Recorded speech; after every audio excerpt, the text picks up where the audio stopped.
देवभूमि की एक महिला जो पहाड़ जैसी दुश्वारियों से खूब लड़ी, अपने पर अड़ी रही, आज प्रेरणा बन गई।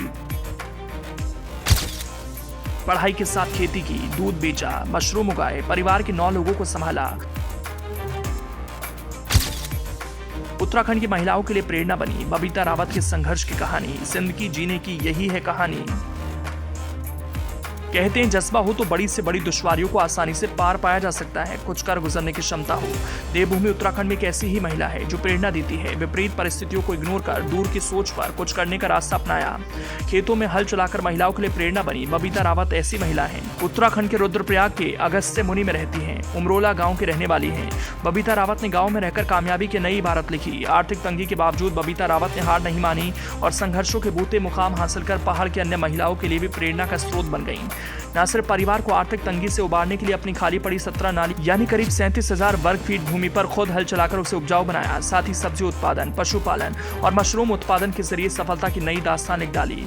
आप उन लोगों को मशरूम कैसे बेचेंगी जो उन्हें जहरीला मानते हैं?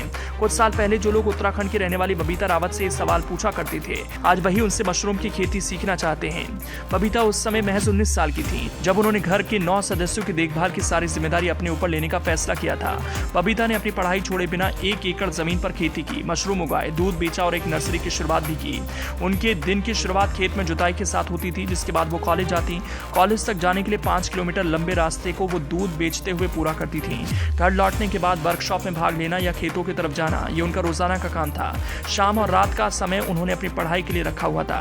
पिता की मदद करने के लिए बबीता ने खेती करना शुरू किया था। वो पढ़ाई नहीं छोड़ना चाहती थी, लेकिन पिता की अचानक बिगड़ी सेहत की वजह से मुझे दूसरी तरफ जाने के लिए मजबूर होना पड़ा। पिता के बस में खेतों में मेहनत कर पाना नहीं था। परिवार भारी कर्ज में न डूबे, इसीलिए उसने खेती करना शुरू किया। बबीता को यह पता था कि खेती कैसे करते हैं, लेकिन जमीनी स्तर पर अभी तक उन्होंने कुछ नहीं किया था। इसके लिए उन्होंने कृषि विभाग द्वारा चलाए जाने वाले कार्यक्रमों में भाग लेना शुरू कर दिया और खुद से हल चलाना और बुआई करना भी सीखा। इसके साथ साथ डेयरी फार्मिंग का काम भी करने लगी। जब घर की आर्थिक स्थिति थोड़ी ठीक हुई और पैसे बचने लगे तो उन्होंने अपनी जमीन पर कुछ और फसल उगाने का फैसला किया। वो सिर्फ जमीन पर खेती करने तक सीमित नहीं रहना चाहती। उन्होंने बदलाव के लिए मटर, भिंडी, शिमला मिर्च, बैंगन, गोभी, प्याज, लहसुन, सरसों, पालक, मूली और बहुत सी फसलें उगाना शुरू कर दिया। नई नई चीजों की तरफ जाना और मजबूती से उस पर टिके रहना बबीता की ताकत थी। उन्होंने खेती के साथ साथ जब मशरूम की खेती पर हाथ आजमाने का सोचा तो लोगों ने उनसे कहा, आप उन लोगों को कैसे मशरूम बेचेंगी जो इसे जहरीला मानते हैं?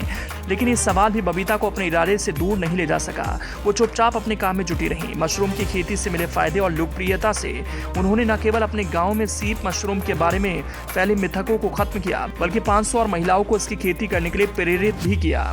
आज बबीता 26 साल की हैं और इन 6 सालों में उन्होंने अपने आप को एक सफल किसान, उद्यमी और ट्रेनर बना लिया। बबीता के इसी प्रेरणादायी संघर्ष के लिए उत्तराखंड सरकार की तरफ से उन्हें तीलू रौतेली पुरस्कार से नवाजा गया।